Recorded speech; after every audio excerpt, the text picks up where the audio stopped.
Welcome, everyone, to Reunited, and It Feels So Mad, the podcast in which two guys who know absolutely nothing talk about almost anything. Joining me is our host, Alex. Hello, Alex. Hey, Adam. How's it going? Very well, thank you. I am Adam. I should have introduced myself first, I suppose, but oh well. I'm more important. Of course.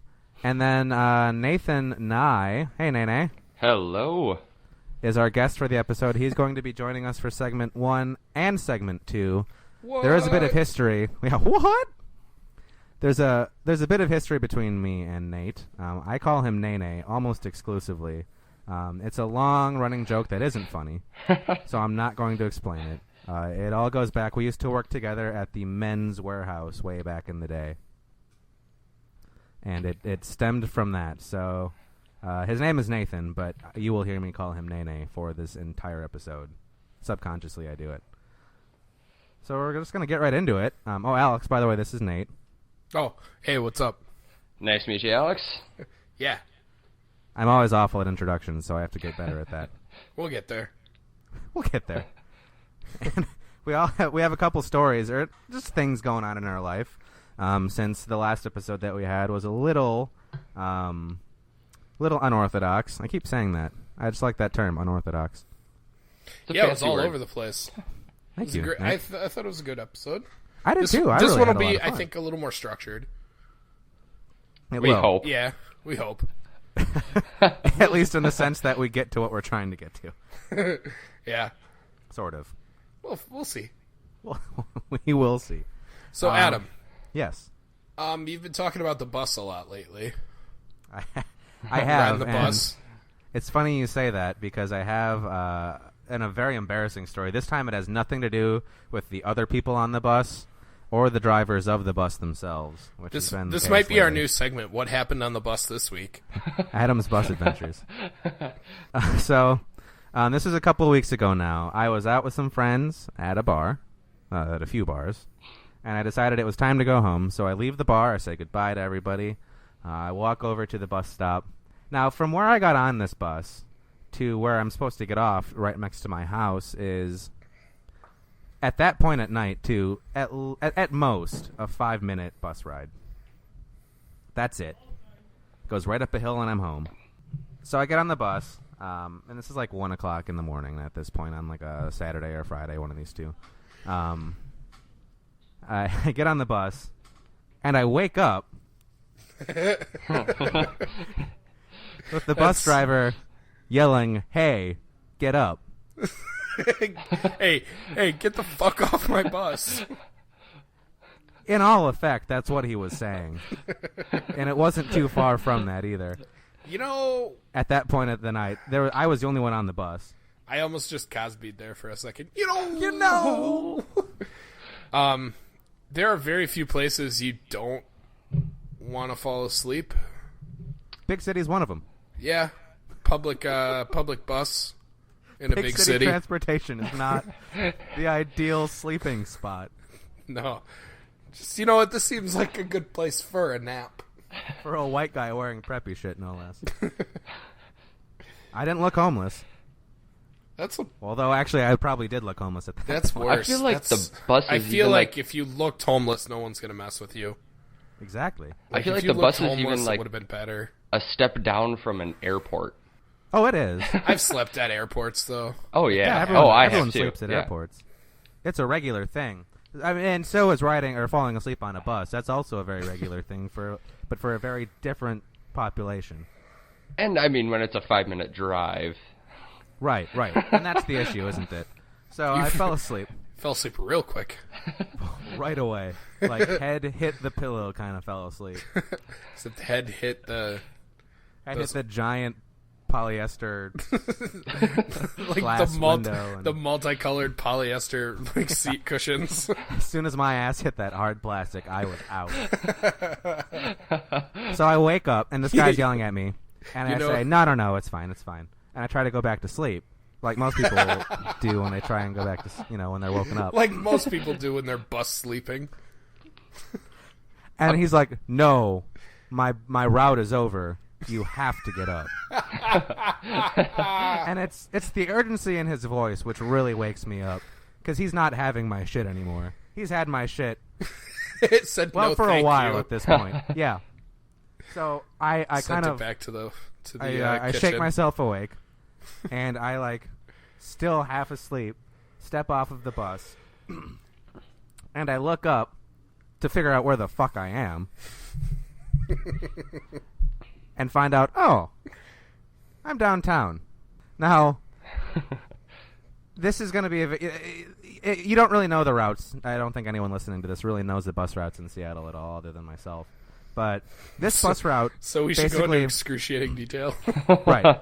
No, I'll just lay it out. Basically, this bus route cuts across Seattle the not downtown way, and then cuts all the way down and around Seattle, and then back up into downtown.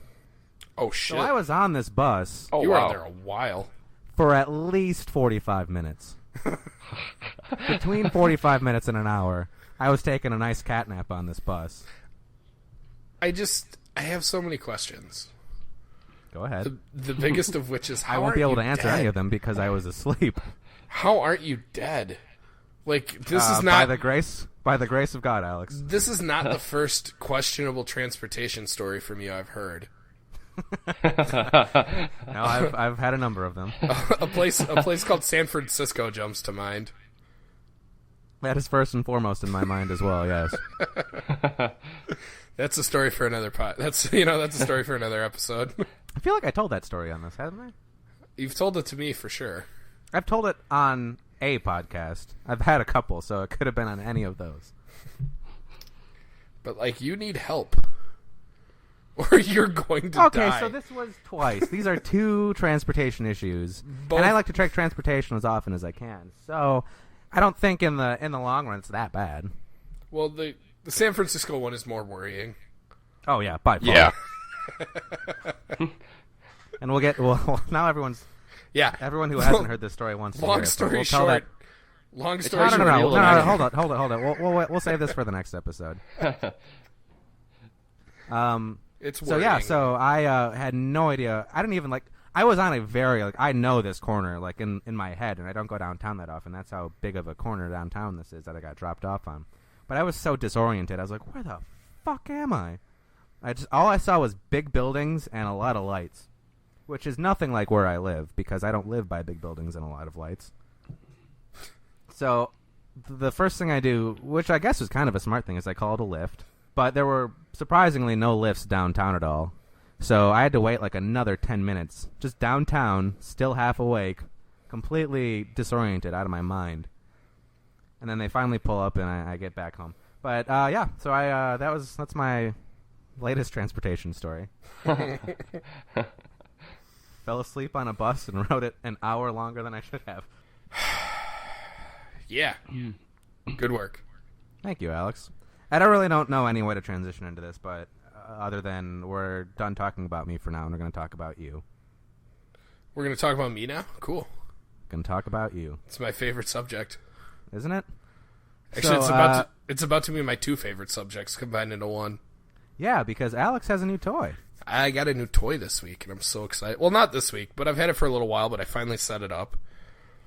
I got a it's not brand new, it's really old, but it's brand new to me, and it's in very good condition. It's a Wurlitzer organ. Which is awesome. Yeah, I've been pissing We're off gonna- my... Am I gonna go fuck around with it now? Is that the game? Oh, well, I like that idea also. That wasn't my plan, but that's a good improvisation there. It's a nice audible. All right. I was going to say we're going to have to take a picture of it and post it as the show yeah. photo. Yeah, we'll definitely do that. Because it's so Yeah. pretty. Yeah, and that'll be it for however long this podcast lasts. Just a picture of that. Yeah, it was a good week for me and new toys. I also got a saxophone this week. Nice. You didn't tell me that. No, you didn't tell me Yeah, that. I got an alto saxophone. And I played nice. it me and my friend drunkenly played it at 2 a.m. Oh, good. At your house? Yeah. Pissing off all of the neighbors. And I shouldn't say at your house, at your father's house. He wasn't home. Okay, well, at least there's that. He was out on business. So it's just me and a friend drunkenly playing saxophone at 2 a.m.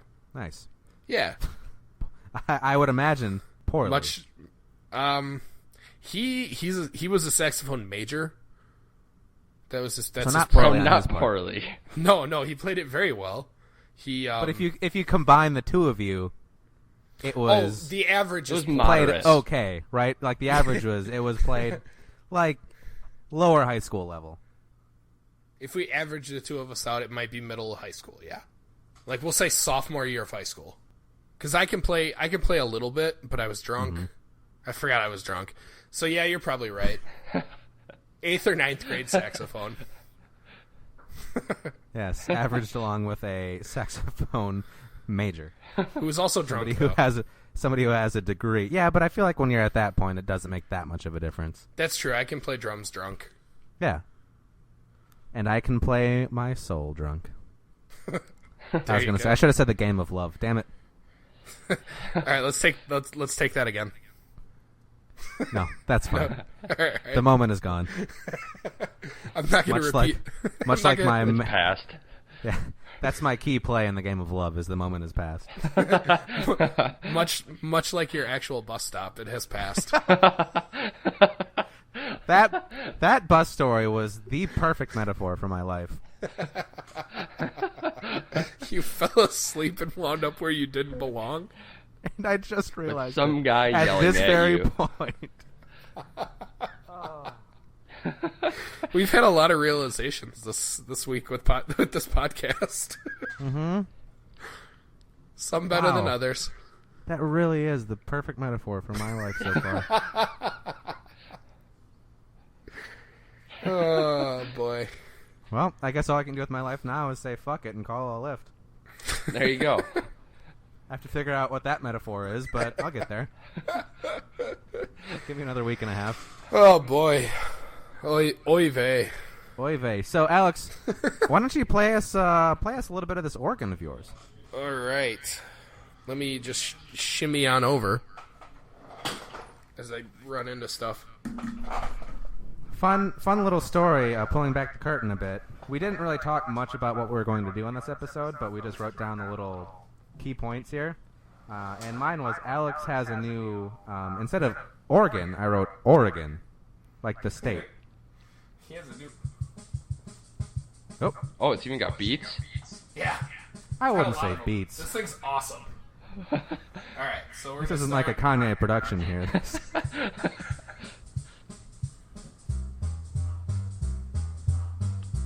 Now, Alex, is this you playing that?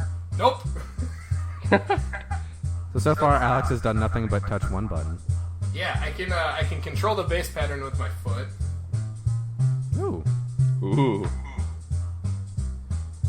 nice little blues scale there. So I really like that noise because it slides around a lot. It's a good noise.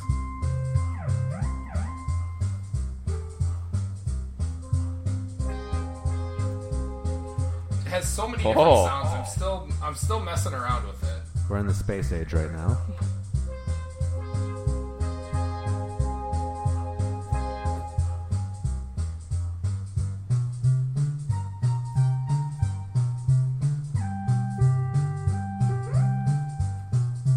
I do like the rudimentary blues scale with all the weird, goofy noises. Yeah. That's a fun combination. Well, let's hear some organy stuff. Well, we heard the I can't recorded play stuff. organ, Adam. Just play a chord with the organ. It always sounds good. That's what organs are. I did. I turned it off already. I don't want to look like just a total moron because I still don't quite know how it works yet. Can you do the baseball thing? I wish I could. Come on. Yeah, let's go band. Yeah, we could. I have a feeling because my organ is right where we record that it's going to become a very useful tool, or like a very useful tool. It will be the third host in this episode. I have a feeling once I figure out how to play it, I'm just going to play it all the time. And it's going to be either like the innovation that redefines podcasting or the stupidest thing ever. No.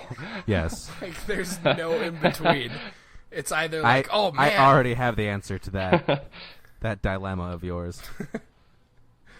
Well, I need to find out for myself, I think. It's all about self-discovery here on Reunited, and it feels so meh. So yeah, that was that's been my fun for the week. Yeah, that was your fun little surprise to get the organ. Both of these are free, by the way. Yeah. I got both of these for free. I got a little surprise by way of the mail last week also. Ooh. And that little surprise is jury duty! Fun. So I actually go in on Wednesday of this month. Is it a murder trial? Murder? I don't know. See, now, this is the thing. So I go in on September 2nd. That's a Wednesday. I have to show up at the county court at 8 a.m. Gross. And if I say anything else, I may be perjuring myself or something along those lines. I don't think so. I don't know how much information I can disclose, so I'm going to keep it from everyone. Yeah, no, I don't think I'm going to really find out until I either get chosen, which I kind of want to happen, just for the story's sake. I think you should Liz Lemon this one and dress up as Princess Leia and tell them that it's not fair for you to be on the jury because you're a hologram. With your vintage Playgirl magazines. Yeah, but I actually want to get on the jury so I can tell the story on the podcast. It's going to be great. Yeah. That'd be a good story. So, I mean, thanks, Alex. So reassuring. Yeah. It's a good idea. Glad to have that support from my partner in podcasting. Yeah. Podcast crime. Uh-huh. I mean, the Princess Leia idea is would also make for a very great story. It's pretty spot on. I also came across, or I came into the possession of a sailor's cap not too long ago. Why aren't you wearing this now? Okay, hold on. I shall return. So I wanted to joke. Oh, he's back already. I'll save this joke. Nice. I want to know how and why you have that. I can't disclose that. You fucked a sailor. He likes his semen. There we go. Zing! Waiting for that one. No, actually, I killed one. Nah, I think the first one's more likely. I guess. I'm being called in for my own trial. I'm gonna 12 Angry Man this shit. All right. Segment 1's starting to go along here. Yeah, we're starting to. So I'll keep you guys updated. Next episode will be about my jury duty. We'll see what happens. So that brings us to all the small things. All the small things. Alex, what is all the small things? Well, Adam, all the small things is the little things in life that can either make your day or break it. Mm-hmm. For example, I had a very fun, probably 3 hours at work today, in which a beautiful moment of passive aggression just showed up, and it was spectacular. Normally, I'm not one for passive aggression because I think it's immature and stupid. No, you're always you're all on board with the aggression. Yes, just Straight up. Just straight up confront the person. Aggressive aggression. Yes. I think in a relationship, passive aggression is a very bad thing. I don't disagree. It just leads to resentment. Correct.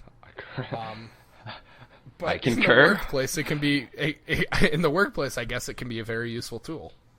Oh yes, yes. The most useful, one would say. There's a guy who likes to take his time doing his job. We'll say. That's a very passive aggressive. And his job revolves everybody else's job. So this person just took this giant barrel and put it in the middle of the walkway and just left it there. It was spectacular. And I watched 3 of like the CEOs walk by it like, the fuck is this shit? And it sat there for probably 3 hours. That's delightful. It was spectacular. That's really great. I don't doubt that the guy had something to do, like he was doing, his job. Mm-hmm.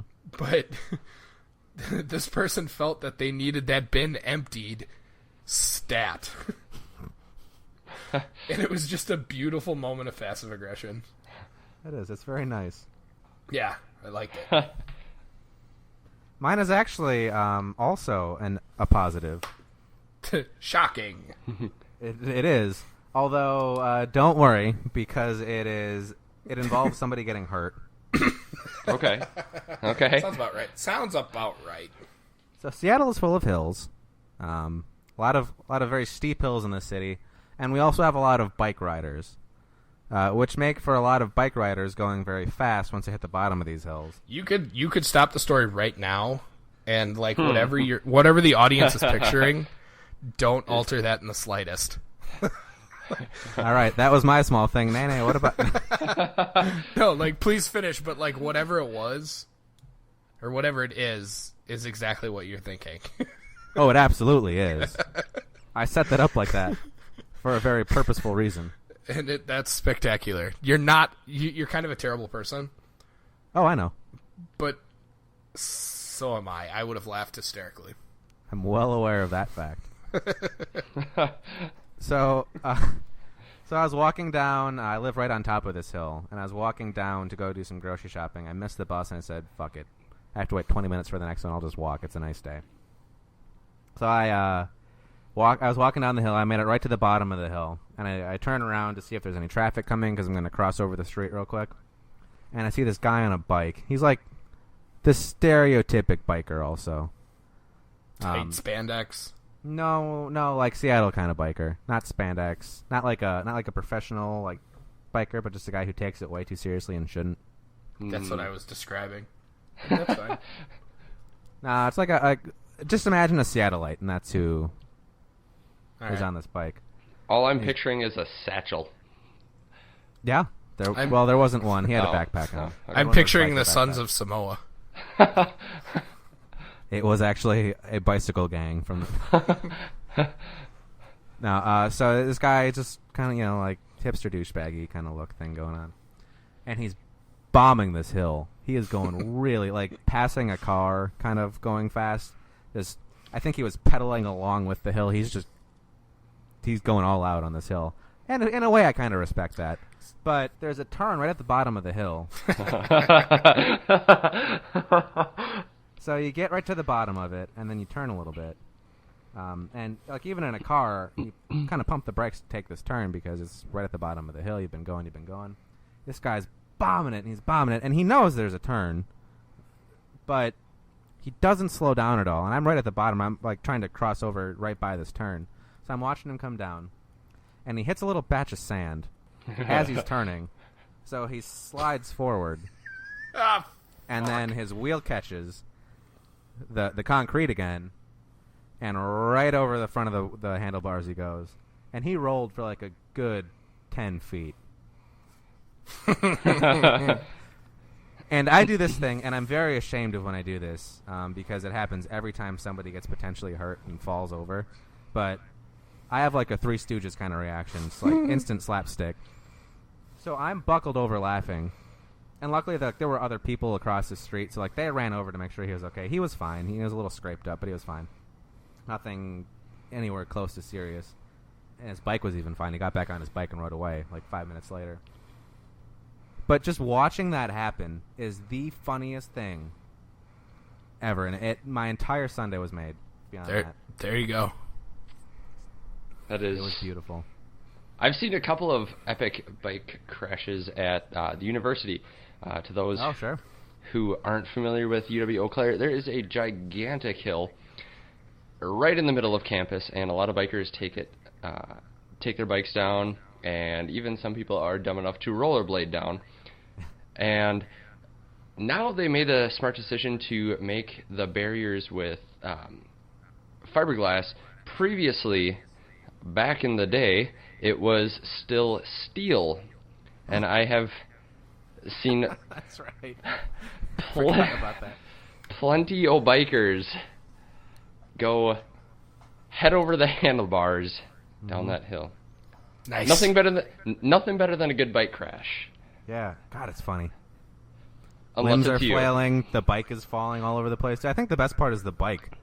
Oh yeah. It's like when a skier eats it, and like you see the skis just fly off in every direction. Oh, That's like the funniest part. like ski jumping. Yeah. Yeah. Well, no, because that's terrifying. Do you remember that one summer you, Chris, and I watched like people on the X Games fall down, and that one guy lost his shoes? We must have watched that video clip on YouTube like 35 times in a row. Because he's going up this giant fucking ramp. This is like a 10-story ramp. Like, this guy is bombing it.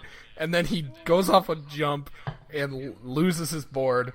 And he hits the ground and his shoes just explode off his feet. The best part, he was midway up, too. Like, he hadn't even crested his jump before the board came off of his feet and he lost it. So he was still moving up when he thought, oh, I'm fucked. Hit the peak of the jump. Just flailing at this point. And then right back down. Oh, God. We must have watched it 100 times. Like, it was spectacular. I don't think I've laughed so hard in my life.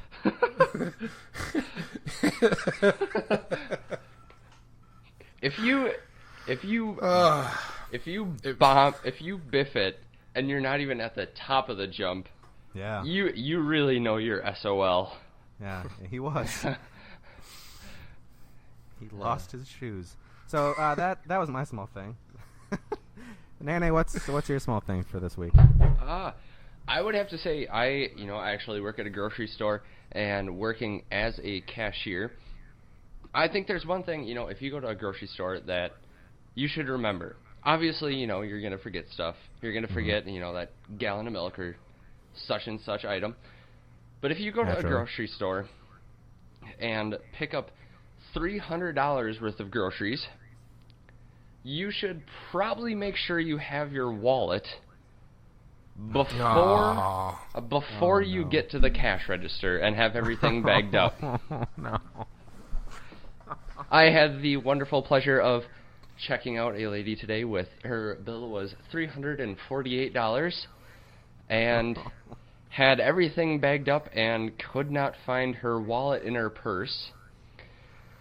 So naturally, at a grocery store, surprisingly, when people don't want an item or anything of the sort, we actually take it and we have to put it back on the shelf. So I had the pleasure of putting $340 of groceries back on the shelf. How long did that take you? About 45 minutes. Yeah. About as long as it took her to find all the things. Exactly. $350 worth of fucking groceries. Roughly the same amount of time. Oh, man. How often does that happen?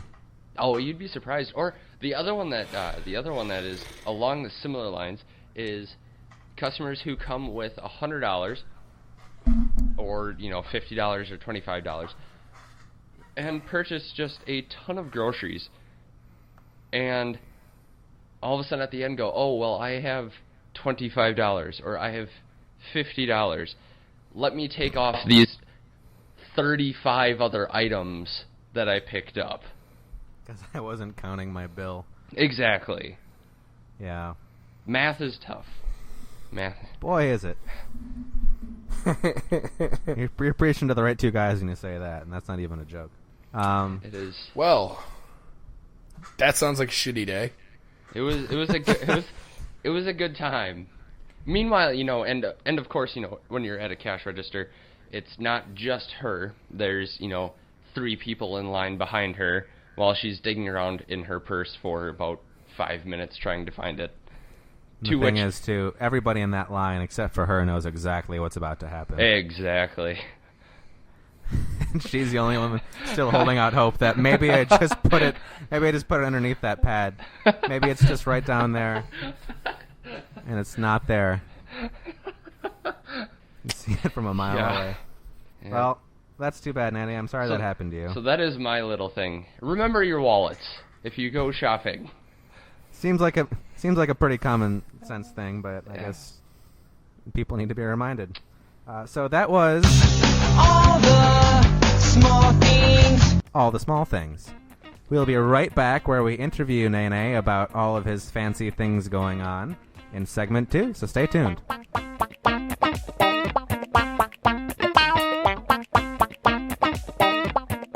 Welcome back to Reunited, and it feels so meh. We're in segment 2 of 3. Oh, in which we interview Nathan Nye, otherwise known as Nene. Or Nathan Nye, the science guy. Yeah, you know, we haven't really brought that one up yet.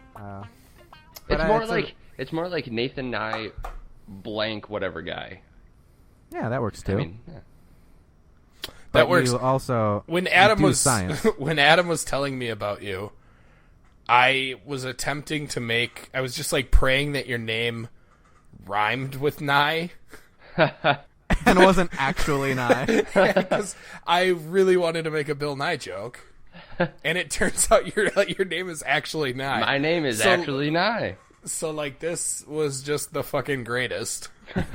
It was like that ring that falls under Frodo's finger in the cavern. Oh, it was exactly that. Or it's like Just falls perfectly on. Yeah. As if it were meant to be. So, that being the perfect segue, what's the deal with science? What is the deal with science? Well, I should inform you, I'm so dumb when it comes to scientific stuff. We should also inform the audience that Nate Nye is a science guy. And by that we mean he is, what are you, a mathematics major? I am actually legitimately a science guy. I am a physics major, mathematics minor, and a double minor in music. Nice. So definitely. I get that one. Trailing along. Preach! Said the music major. Right. So we have you on. No offense for your musical abilities. You are a very good singer. I've heard you sing many times, and you're very good. And playing guitar as well. You're a very talented and accomplished musician, and I do not want to disown any of that. Like, what if I just dove into my normal arts questions? Like, please don't. So, like, what's your creative process? Fuck you. Where do you get inspiration? I find that shit so interesting. Fuck you. And it is interesting, but we've asked that question so many times so far. And what we don't get to ask is, what's going on with science? What's the deal with science? So Nate is working on a very interesting project. Has actually been worked on a number of interesting projects. So, Nate, I'm going to have you, if you don't mind, answer Alex's question here. What's going on in science, man? What is going on with science? Well, I actually do research for the University of Wisconsin-Eau Claire, and currently I am, big technical talk, doing finite element analysis. Yes, of course. Coding, and analyzing and interpreting data from New Horizons, the data that it's sending back from Pluto. I'm actually doing a simulation on, there is a mountain on Pluto's moon that we are actually starting to model the surface and how it's actually rebounding and everything like that. So, Nanny, I'm going to stop you right there. All right. Alex, let's see if you're tracking with me here. I understood about 3 of those words. I got 3. I was one of them. 4, 3 or 4 one of them was moon because I know what a moon is. I heard one of them is mountain because I know what a mountain is. I heard analysis because I analyze music. The third one that I heard was Mickey's dog. Those are the 3. Pretty much. That's exactly it. Although I am curious about how all of those play into each other. I'm not seeing the connection quite yet. You really did hit the core of that. Like, those 3 words were real important in what he just said. That's about it. That's really it. That's moon, like mountain, Pluto. Done. Exactly. That's what I'm doing. So we're talking about the planet Pluto, well, the former planet. Yeah. Sadly. What is so special about this mountain on the moon? This moon mountain. That sounded like a Neil Young song, by the way. I was excited. What's actually really... If I had a Neil Diamond, I would have busted it out.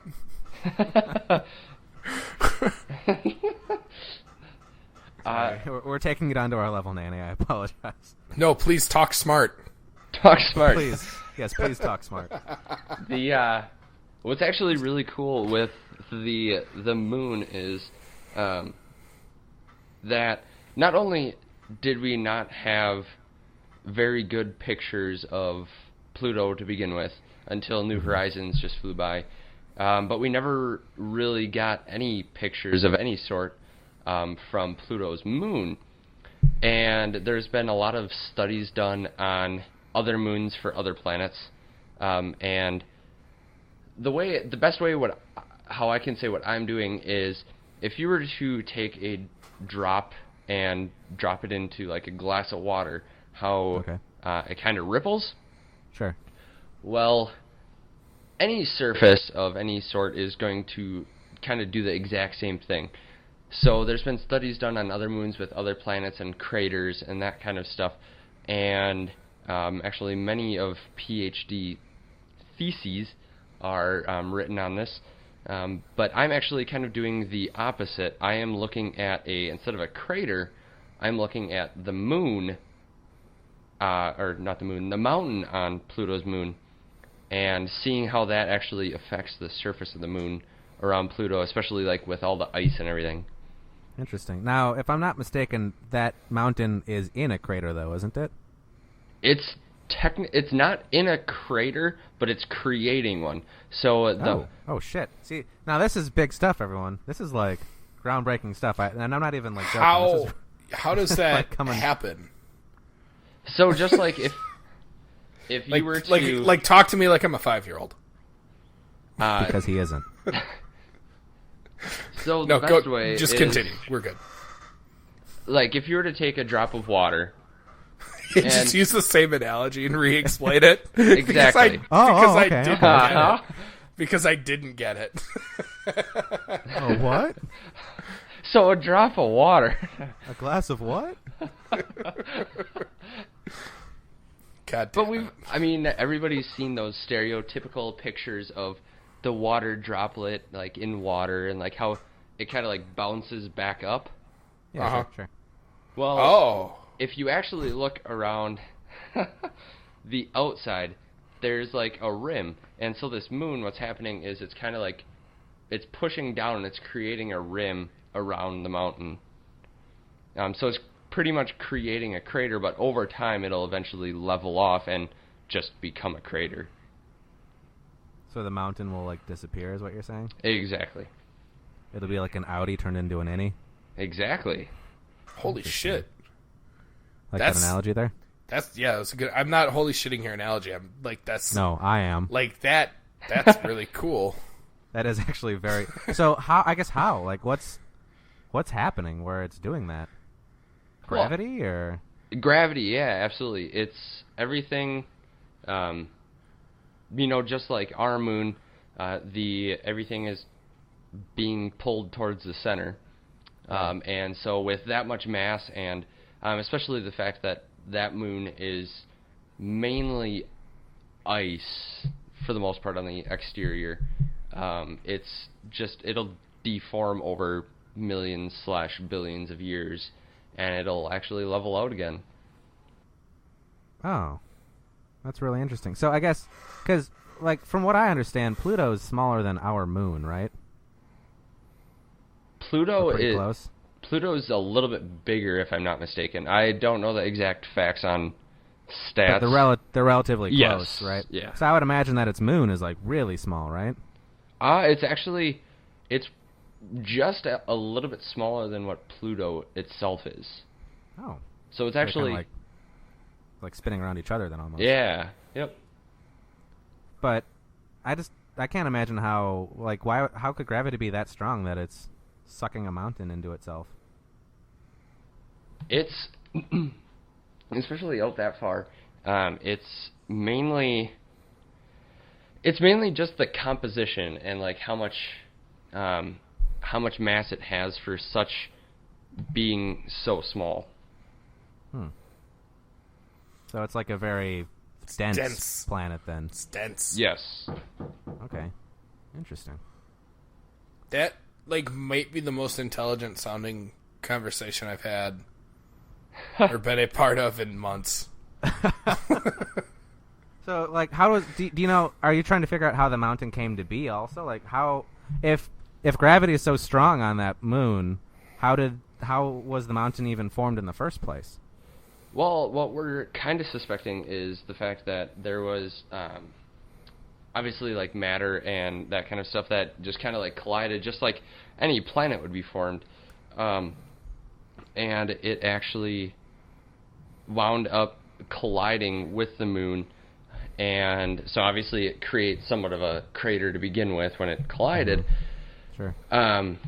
But what we're doing is using this analysis, you can actually figure out not only how it's going to deform over time, but using technical terms, everything that, I guess, waves, if you want to call it that, such as water, strings, that kind of stuff, simple harmonic motion, technical term, has different types of wavelengths, and using this analysis we can actually do Fourier analysis, technical term again, throwing that out, and keep dropping them, buddy. Keep dropping them.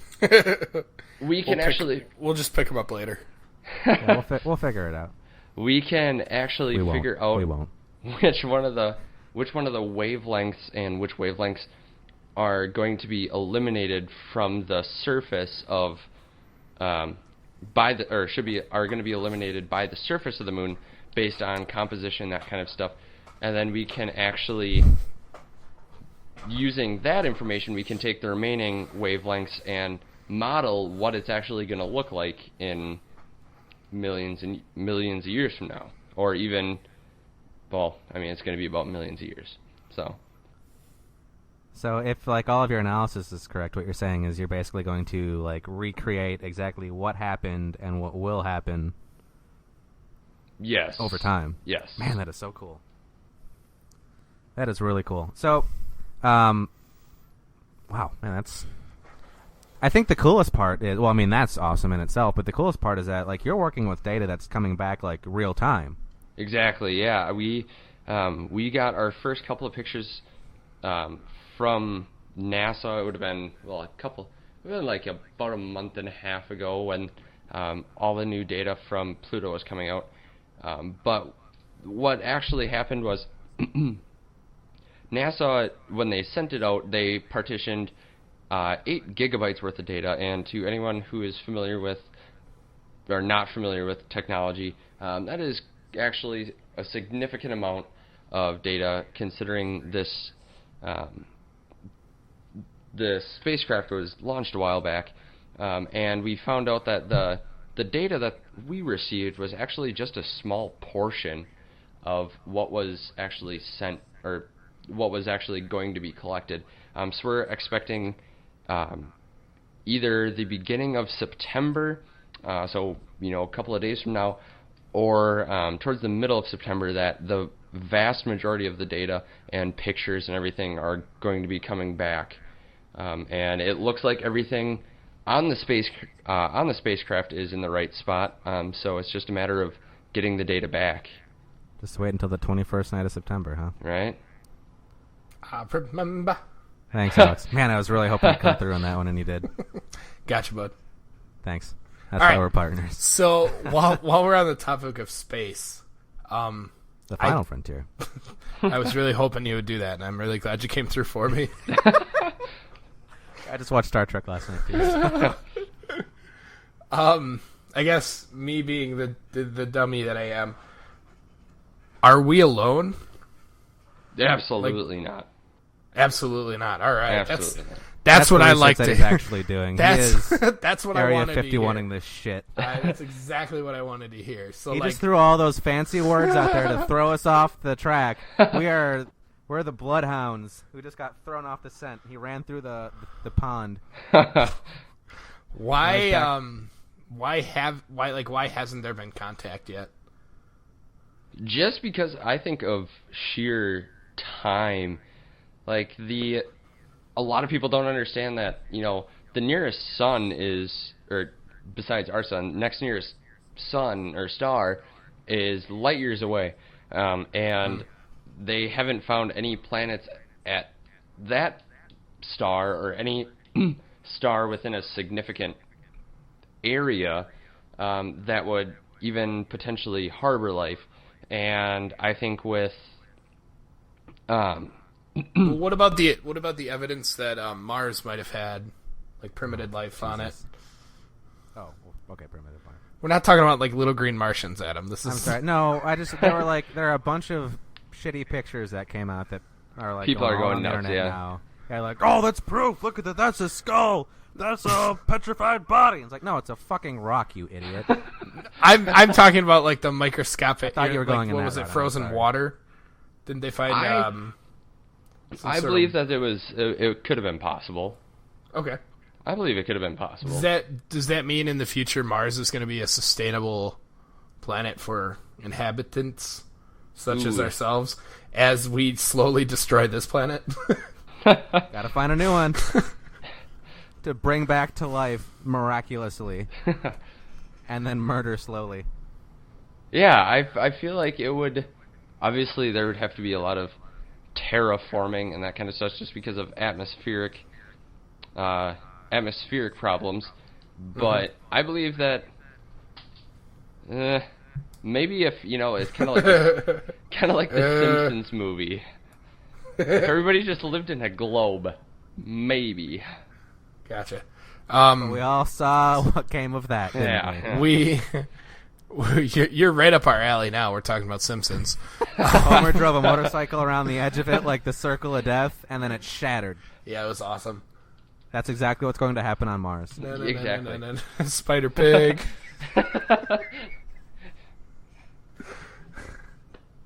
Oh, fucking hell.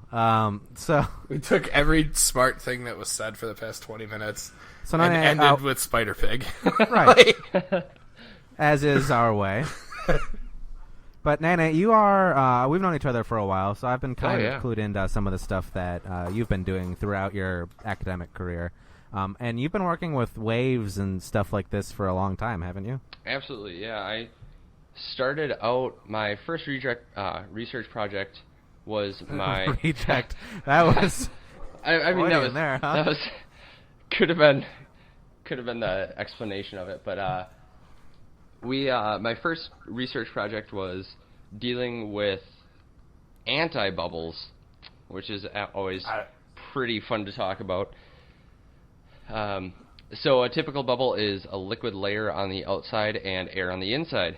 However, with anti-bubbles, it actually shows up where the liquid is actually encapsulated by a sheath of air.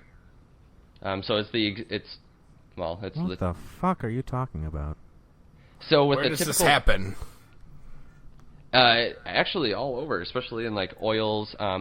In hot tubs. Yeah, in hot tubs all the time. When you fart. Wa-boom! Back to our level again.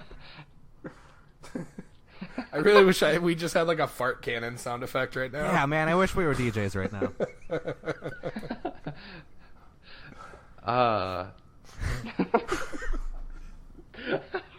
Anyway, back to science. Science. The science of farting, I believe, is where we were talking. The science of farting, okay. With anti-bubbles, it's the exact opposite of, it's an anti-bubble. Not necessarily in the term of poking it and being like anti-bubbles, but it's a whole campaign. Anti-bubbles. I see protesters for it all the time. Started by Big Bubble. No. I have a better one. I have better joke. It was started by the Dirty Bubble from SpongeBob. There we go. Boom. Right back. More on our level. Oh, way more. Founded by Bubble Boy. Boom. We're not kidding. We're not getting political here. We're getting SpongeBob. So, anyway, anti-bubbles are caused. They are just like a regular bubble, except for instead of liquid on the outside and air on the inside, it's actually a sheath of air that surrounds like a little thing of. It's that. Yeah, exactly. There's no other way that I can explain it. It is just air. Sorry, Alex just showed us two concentric circles that he traced from CDs, which he told us before we started recording this segment looked like boobies, and I quote. And he's had his camera on Skype turned off this entire podcast and just turned it on to show us the picture of his CD boobies.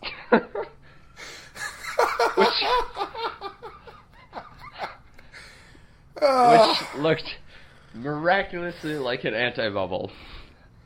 I know. I drew an anti-bubble. I was drawing boobies, guys. I know. I'm slandering Alex's good name. I drew an anti-bubble. His good reputation as a scholar. As a man of science. I'm crying. That was good. And not about the boobies, about the anti-bubble. But then, fucking it, right? Oh man. So anti-bubbles again. And then after the anti-bubbles, the did they anti-pop? They anti-popped. I am the anti-pop.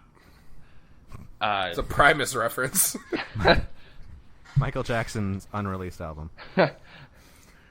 Then I worked on. It was actually vibrational states of guitar strings, and doing like 3D modeling of like the rotational states of guitar strings, which is pretty cool, and a lot of Excel, a lot of Excel, a lot of spreadsheets, far too many, Yeah, and then I don't doubt that. After that, I started working on. Technical term is computationally modeling smooth particle hydrodynamics. Oh, yeah, of course. That's the logical next step. Yeah. That doesn't sound like a technical term. That sounds pretty layman to me. Yeah, it is. It is pretty much like really, really in-depth. Like you could just pretty much say like HD demonstrations of like fluid flows. Fluid flows, exactly. And then, fabulous fluid flows. Then I started on Pluto's moon. And that's where we're at. Interesting. Now I know because we've had this discussion before, and maybe you were just patronizing me at that point, which is fine. But we were talking about some of this stuff's relation to like quantum mechanics and all that. Yes. Were you actually working on that, or were you just saying that because I had taken an astronomy class and was like way into quantum mechanics at the time? No, with also yes. Also yes. Yes, but no. Yeah. We with the guitar strings, the main way of modeling quantum particles is there's always the Schrodinger's, particle in a box, and it's like the way of... Hey, that's our ad, man. Get out of that. Yeah. That's our fucking product. You can't pitch that shit. That was a good one, too. What was it? Schrodinger's kitty litter? Yeah. Schrodinger's... Is your cat alive or dead? Well, it's for when the cat does or does not shit in the box. Oh. Dead cell. Yep, you lost us on that one. We were tracking with you right up till you said that. And then it was all over. So, like, guitar there to bring it back down are the boobies again. But so you're saying like the best way to like visualize quantum waves is guitar strings, basically. Particles in a box is how you'd model it, but you can actually use what we would did is we would create like just like a regular guitar has like the neck, and then you have the bridge where it's pinned at 2 points. Mm-hmm. A guitar string doesn't only vibrate in one state, if you want to call it that. It has harmonics. Yeah. Not only up and down, but side to side. I mean, it actually has a lot of rotational energy as well.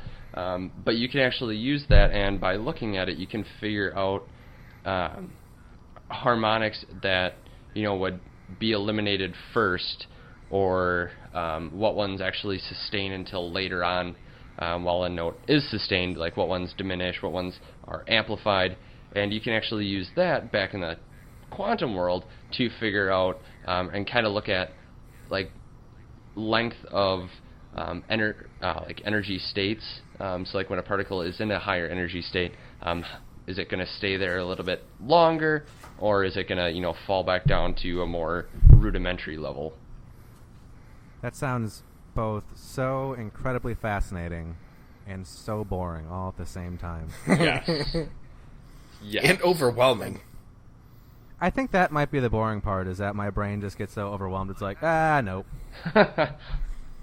Yeah. No, I can... I've decided to interpret this as boredom.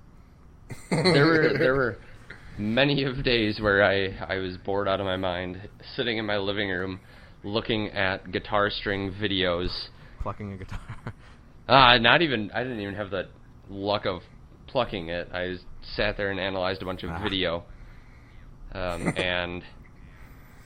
yeah, just imagine taking like Paint, like Yahoo, or like on Microsoft, like the Paint app. Yes, the well-known Yahoo Paint. And got him. Take that smart now, smart guy. Take that, smart guy. You misspoke.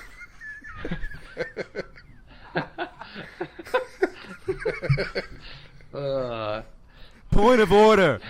It's Microsoft Paint, not Yahoo Paint. You misspoke and then immediately corrected yourself as well.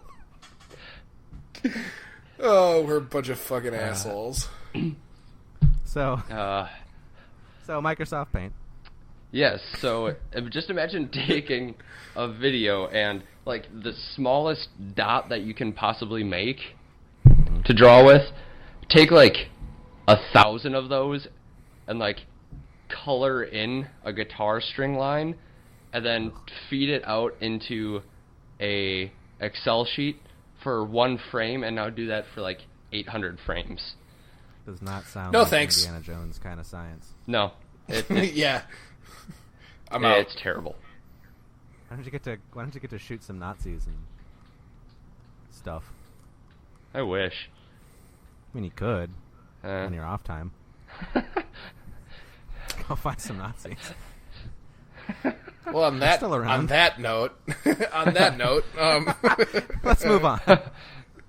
So I guess this will just move on to the inevitable question that we ask everybody: like, what's next? What do you plan on doing after you study this like groundbreaking moon science? Actually, that sounds made exciting. That's actually his thesis paper: is groundbreaking moon science, a study. Sailor Moon science. Sailor Moon science.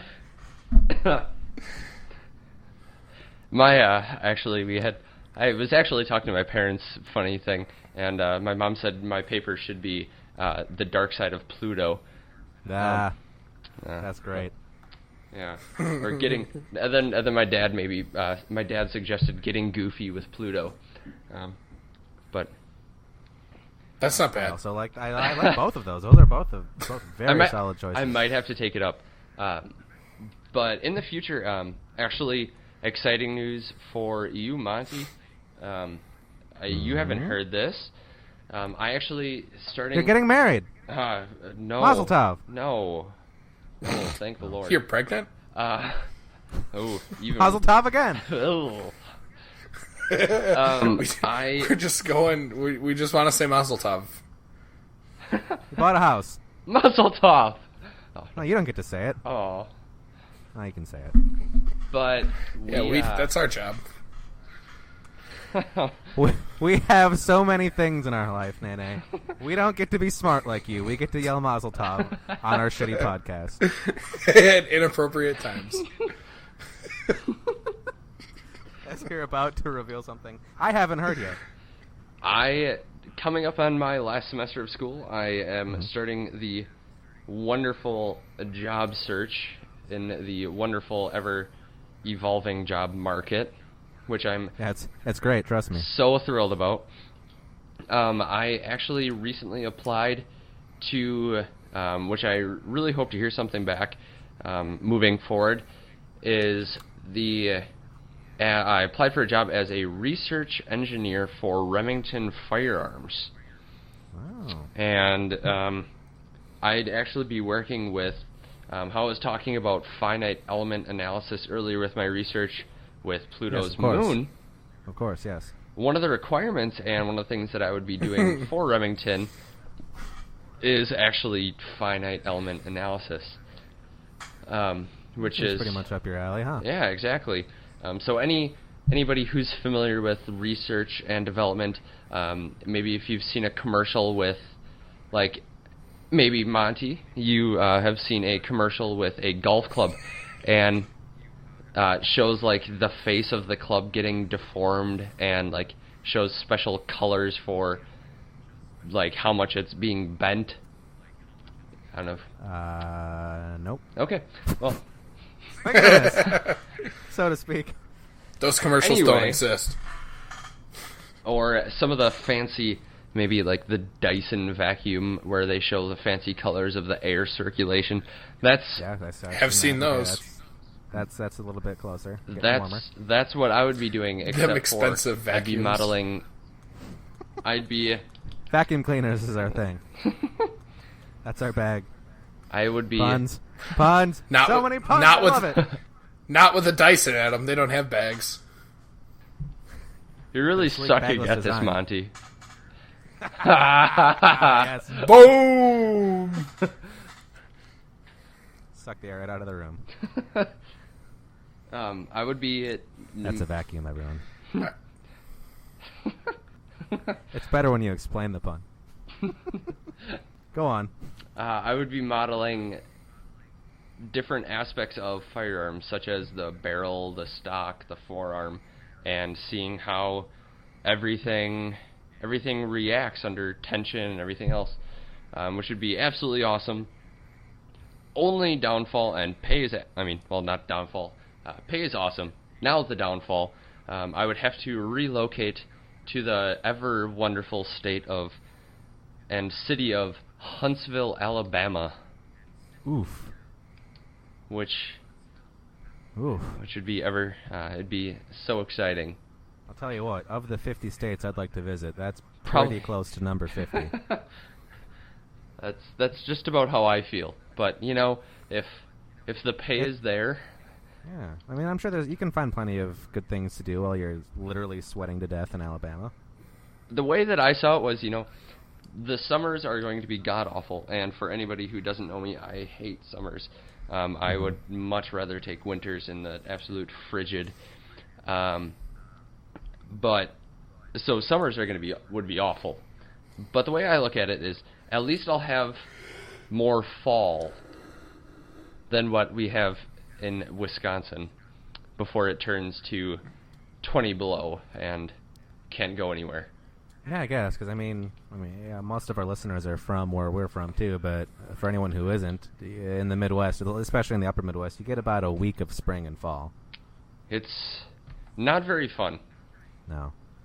Well, I mean, that's cool though. I mean, it sounds like a really great opportunity. Do you know, like, are you hearing back from them soon, or where are you in the process? I applied about a week and a half ago, and I'm going to. He's packing his stuff as we speak. Yeah, exactly. Probably on Wednesday, I'm going to try to get a hold of somebody and see where things are at. But man, that's cool. So that sounds like a really great opportunity. But like I think more so to. We haven't really gotten into any of your personal stuff, but you're a big hunter. You are. I am a big shotgun guy. Big outdoors person in general. A lot of fishing, a lot of hunting. Yeah. So something, very, very well could be career oriented. Yeah, it's very directly related to your interests, which is great for you. And also the really awesome career opportunity to be able to work in literally what you're studying. Yeah. Like exactly what you're studying, which is really cool. So that's awesome. I mean, I wish you the best of luck. Keep me updated, man. Yeah, absolutely. We'll have to have you on again to talk about your personal life. But with that, we're gonna have to wrap it up here. We're gonna have to wrap it up and get to our 3 questions that we ask every one of our guests. So, Alex, since I've been asking all the questions lately, how about you ask the first one? All right. What is the biggest lie you have ever told? Oh, man. The biggest lie you have ever told. The biggest lie I've ever told. And keep in mind, about 10 people are going to listen to this, so don't worry about being honest. My biggest lie? Oh. Plenty of time with Monty. Saying I feel fine. Because I never feel fine. And very many times am very, very intoxicated. I would say that's probably my, biggest and most often lie. As far as biggest, I would say I would. Is that a sufficient answer? Yeah, that's fine. Okay, that's good. That's a good one. Yeah, that's solid. So question number 2: who is your same-sex celebrity crush? Oh man. I would have to go with probably Matthew McConaughey.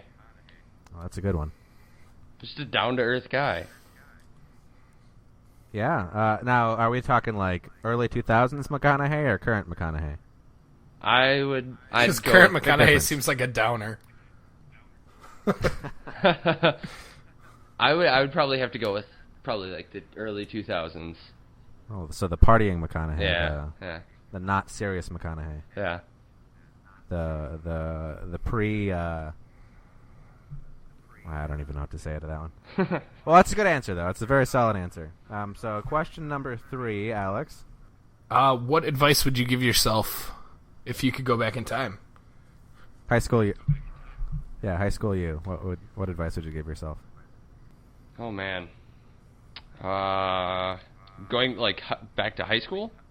Yeah, if you could go back to high school. Sure, but like as yourself, what would you tell high school you? Or further. Man, I would say waste less time on women. Interesting. We haven't gotten that one yet. That's interesting. How so? I guess I'm curious to hear about this one. I would say we've had the opposite. Yeah. This is a new experience for us. By waste time, I don't. I should say waste less time with women going into college. Mainly because you go to college, half the time you don't even see people that you went to high school with ever again. But then on top of it, when I was in high school, I actually I dated the same girl for almost 4 years, and got to college, and well, that ended. And as is so often the case. Looking back now, I realized that man, I could have done a lot more things and had a lot more fun with my life than spending it worrying about that. Well, Nene, that is very much in the way of early 2000s McConaughey. Exactly. That's why I like him so much. Yeah, I guess so. Awesome. So those are our 3 questions. Nate, thank you so much for coming on. My pleasure. This was very truly one of the most fascinating interviews that we've had yet, and a very fun interview. Both. It was awesome. It was great. It was a good time. Definitely. Yeah. And we'll have to have you back on and talk about the personal Nene and not the business Nene. Oh yeah. Also hear more about some that. Times you and I. Once you get that cool job down in Alabama. Yeah, definitely. We'll do a little bit of both. So thanks for coming on, buddy. And I will talk to you soon. Keep me updated for real though on that job. Absolutely. And we will catch you next time, man. Sounds good. All right. See ya. See ya. So everybody stay tuned for segment 3. We'll be right back with Reunited, and it feels so mad.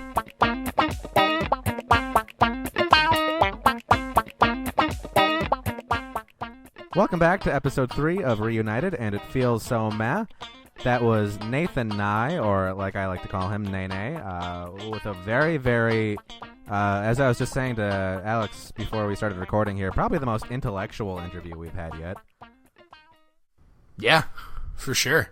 Yeah, man, that was some heady stuff. Not that the others weren't. No. I mean, the others were great, and they were intellectual in their own way. I think in a different way. It was Sydney's episode jumps out to me. Yeah, definitely, like in the more kind of creative, intellectual part about like the dance and here at Reunited, and it feels so mad. We like to touch every part of your brain. Yep, especially the most base parts. Poop jokes, folks. That's what we're talking about. Poop jokes and CD boobs. But really, thank you so much, Nathan, for coming on to the podcast. It was great. For everyone, please make sure that you subscribe to our YouTube channel, Reunited, and It Feels So Meh. And also, like our Facebook page, Reunited, and It Feels So ... meh. We are almost to 50. We're so goddamn close. 44. We've been sitting on 44 for a while, folks. Yeah, help us out. 6 more people. That is not many people. That's like less than 7. 50 isn't even that many people, but we just want it. Please. So bad. Please give it to us. We're going to have a tantrum. We're going to throw a fit right on the floor, stomp everything until we get our 50 likes. So and that's a promise. That's a promise that we can keep. So please do that. And also, if you have any questions at all, I don't even care if it's a trolling question at this point. Email us at reunitedanditfeelssomeh@gmail.com, all one word, or post it on any one of our videos on YouTube or on Facebook. Facebook page. Hoping to get the Twitter account up and running. Yeah, we keep saying that every time. I've been working on it. It'll happen eventually. It was a fall project. I believe we slated it for a fall open, so we have plenty of time still to do that. But really, everyone, thank you so much for listening. Great episode, and I hope you had a fun time like we did. So stay tuned. We'll catch you next time. As always, I'm Alex. And I'm Adam. Take care, guys.